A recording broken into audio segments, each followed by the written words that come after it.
ලකේගල යන්න කියලා කාලයක් තිස්සේ හිතේ ලොකු ආසාවක් තිබ්බා.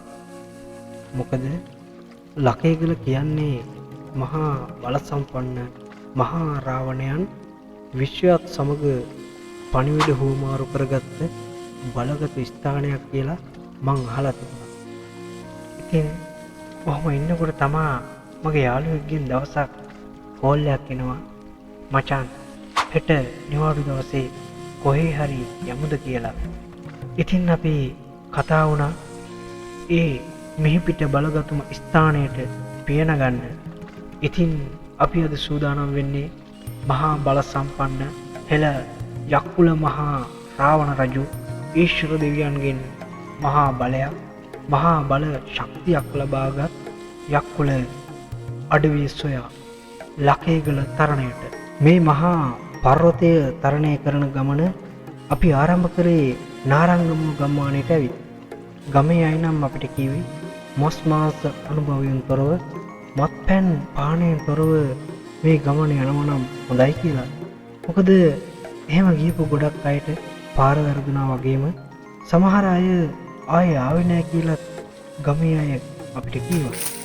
ඉතින් නාරංගමු ලකේගල ලස්සන ගමන. ගොඩක් කාලෙක් ඉඳන් දැකපු හීනයක්. ඒ හීනට යන්න අපි සෙට් එක ආවා. කට්ටිය වතුර දිබහයි. ඉතින් කට්ටිය වතුර එකක් පුරවගෙන ඉස්සරහට යන්න ලෑස්ති.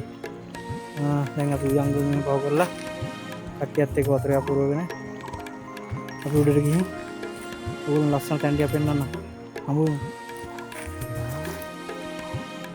විශ්ව ශක්තිය ලබා ගැනීම සහ ඊශ්වර දෙවියන්ගේ දේව ශක්තිය ලබා ගැනීම තෙද බලපෑ රජු තමයි මහා රාවණ රජු. ලකේගල පර්වතයේ මුදුනේ ඔහු අහසින් යෑමට ගමන් කරපු ධනු මොනරය ගොඩබස්වා තිබුණේද ලකේගල පර්වතයේ මුදුනේ බව සඳහන් වෙනවා. රාවණ රජු විසින් සීතා දේවියද රැගෙන විත් තබාගෙන සිටි රාජධානියද ලකේගල බව ජනප්‍රවාදවල සඳහන් වෙනවා. මෙහි තිබෙන තවත් විශේෂිත ස්ථානයක් වන්නේ පිටසක්වල ජීවීන් සමග සබඳතා ඇති කරගත්තා යයි සැක පළ කෙරෙන පුදුමාකාර ගල් ගුහාවන් දෙකක් මෙම මහා පර්වතය මත තිබෙන බව විවිධ මත පළ වෙනවා. මේ විදිහට පුරාවෘත්ත ගවේෂණය සමග අපි සෙමෙන් කඳු මුදුනට ළඟා වෙනවා. නාරංගමුව ගම්වාසීන් නම් අපිට කිව්වේ බොහෝ පොහොය දිනයන් වලදී කන්ද මුදුනින් යක්බිර වාදනයන්ද සමග ස්තෝත්‍ර ගායනා කරන හඬ තවමත් සමහර පොහොය දිනයන් වලදී ඇසෙන බවයි.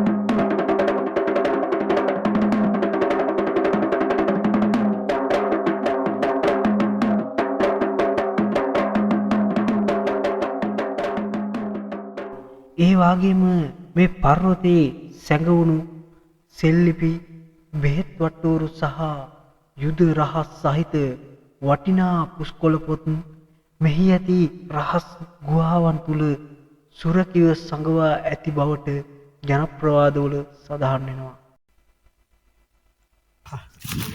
අපි ඉතින් ඒ වලට කරදරයක් නොවෙන්න ඒගොල්ලෝ කුලප්පු කරන්නේ නැතුව අපි යන්න ඕන.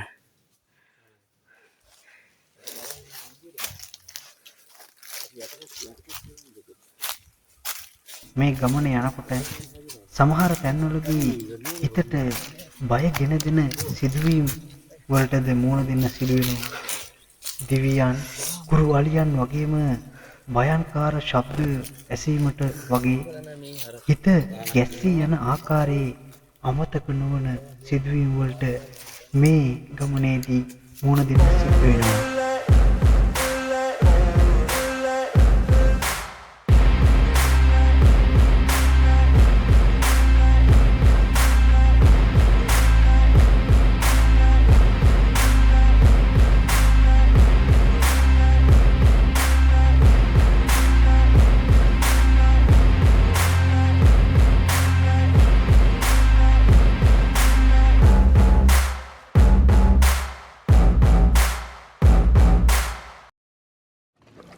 මේ මහා කැලෑව මැදින් ගමන් කරද්දී ඇඟට දැනෙන සිසිලස සීතල වලාකුළු ඇඟේ දැවටි යද්දී දැනෙන කියන්න බැරි ඒ පුදුමාකාර හැඟීම ගත සිත නිරන්තරයෙන් ප්‍රබෝධමත් කරනවා. සුභා දහමෙන් මැවුම්කරු කවුරුන්ද?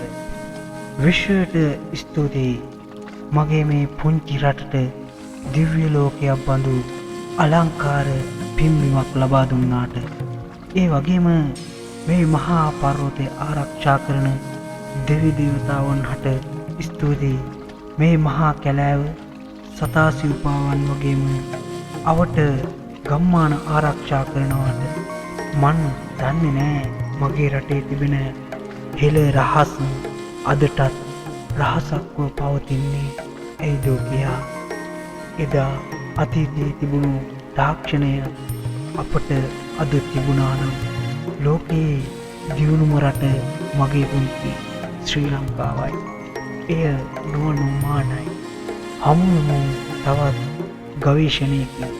සබ්ස්ක්‍රයිබ් කරන්න අපිව ඔයාගේ අදහස් පහලින් කමෙන්ට් කරන්න.